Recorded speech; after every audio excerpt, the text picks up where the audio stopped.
ఇది జరిగిపోయినది వివాహం. ఇప్పుడు జరుగుతున్న వివాహం మనం చూస్తూ ఉంటున్నాం. సనే అవినాష్ అలాగే పవిత్ర వారిద్దరు కూడా ఇది దేవుని ప్రణాళిక. ఎందుకంటే వీరిద్దరు కూడా తల్లి గర్భంలో నిరూపించబడినప్పుడే జీవిత భాగస్వాములని దేవుడు ఆ ప్రణాళిక ఆ నిర్ణయాన్ని ఈరోజు పెద్దల మధ్యలో దైవసేవకుల మధ్యలో వారు పరిశుద్ధ వసితులు ఈ కొద్ది నిమిషాల్లో జతపరచబడుతున్నారు ఈ వివాహము. కాబట్టి ఆదికాండము 24:50 చూసినప్పుడు అక్కడ దేవుడు ఇస్సాకు రెబ్కా వివాహ విషయంలో అక్కడ ఒక మంచి మాట, ఇది యెహోవా వలన కలిగిన కార్యము అని, యెహోవా వలన కలిగిన కార్యం అని చెప్పని.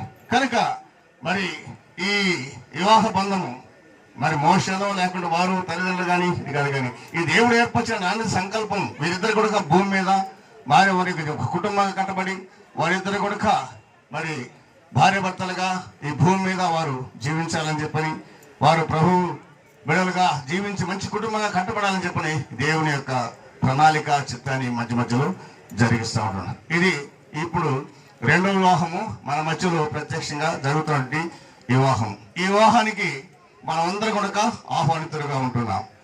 అలాగే రీశ్వర్ గారు కూడా పెద్దలు అయ్యగారు బ్రహ్మ హైదాస్ గారు వివాహం జరిగిస్తున్నారు. కనుక మంచిదే. ఈ కొద్ది నిమిషాల్లో వీరిద్దరు కూడా జీవిత భాగస్వాములుగా జతపరచబడతారు. కాబట్టి భూమి మీద వారు జీవిస్తున్నప్పుడు దేవుడు మొట్టమొదటిగా ఆదాములతో మాట్లాడంటే మీరు ఫలించి అభివృద్ధి పొందాలి. కాబట్టి వీరు కూడా భూమి మీద కుటుంబంగా కట్టబడి భార్య భర్తలుగా జీవిస్తూ ఫలించి అభివృద్ధి పొందాలంటే కొన్ని అనుభవాలు వారు కలిగి ఉండాలి. ఒకవేళ ఇప్పటి వరకు నాటి అనుభవాలు కలిగి ఉంటే, ఆత్మీయ అనుభవాలు కలిగి ఉంటే అది మంచిదే. లేకపోతే చదువు చూసినట్టయితే కొంచెం సహాయం చేయండి. కీర్తన 92:13 చూసినట్టయితే ఒక మాట అక్కడ రాయబడుతూ ఉంటుంది. ఇద్దరు నేను తెలియజేసే హెచ్చరిక.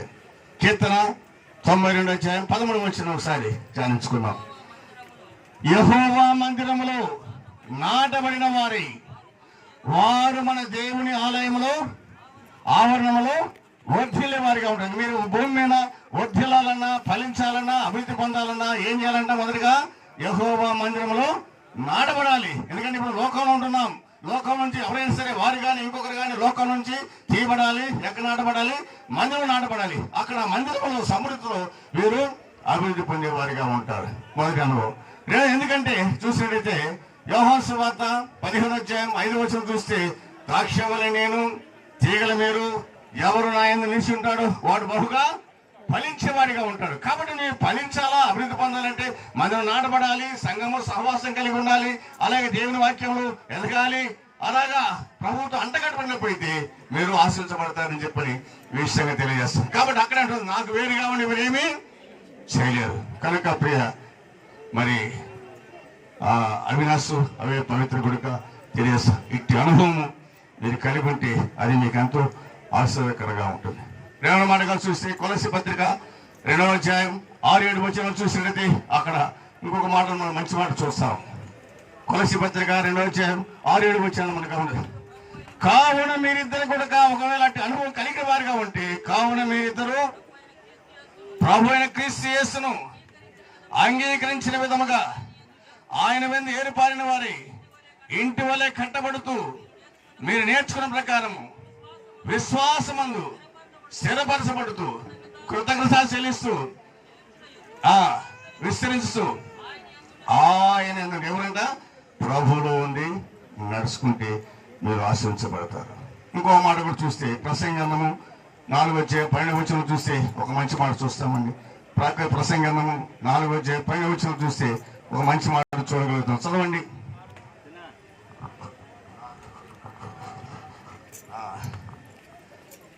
మూడు పేటల ఒంటరైన ఒకవాడు ఒంటరి ఒకని మీద మరి అక్కడ పడినలా ఇద్దరు కూడి వాడిని ఎదిరింపగలరు. మూడు పేటల తాడు త్వరగా తెగిపోదు. కాబట్టి మీ ఇద్దరి మధ్యలో నేను తెలిసిందంటే మూడవదిగా ఎలాగకుండా ఎవరున్నారంట? యేసు ప్రభువారు. వారి కనుక మీరు నిజంగా కలిగి ఉన్నట్టయితే ఏ శోధన, బాధలు, సమస్యలు అవన్నీ కూడా దూరపరచబడతాయి. మీరు ఆశించబడుతుంటారు. ఎందుకంటే మీ మధ్యలో యేసు ప్రభు ఉంటారు. అందుకని మీ మధ్యలోంట మీరిద్దరే కాకుండా మధ్యలో ఎవరున్నారంట? యేసు ప్రభువును కలిగిన వారిగా ఉండాలి. కాబట్టి 3 పేటల తాడు ఎప్పటికి కూడా చెగిపోదని చెప్పని ఈ 2 వివాహంలో ఇప్పుడు జరుగుతున్న జతపరచబడుతున్న బిడ్డలకి నేను తెలియజేస్తా ఉంటున్నా. ఇక 3వది కనుక సమయం తక్కువ కాబట్టి 3వదిగా చూస్తాం. 2 వివాహాలు జరిగిపోయిన వివాహము, ఇప్పుడు జరుగుతున్న వివాహము, జరగబోయేది ఒక వివాహం ఉంది. ప్రకటన గ్రంథము 19:9 చూస్తే అక్కడ మాట చూస్తాం. ప్రకటన గ్రంథం 19:9 ప్రకటన గ్రంథం 19:9 చూసి మరి అతను నాతో ఇలాగ చెప్పాను, గొర్రె పిల్ల పెళ్లి పిలుపు విందుకు పిలువబడిన వారు ఇప్పుడు అందరూ కూడా మరి మోసే సారు అందరికీ పిలిపించాడు కుమారుడి వివాహ విషయానికి. అందరము ఆహ్వానితులమే. 3వదిగా మరి ఏదైనా ప్రభు వివాహం జరిపాడు, ఇప్పుడు జరిగిస్తున్నాడు ఆయన చిత్తానుసారంగా.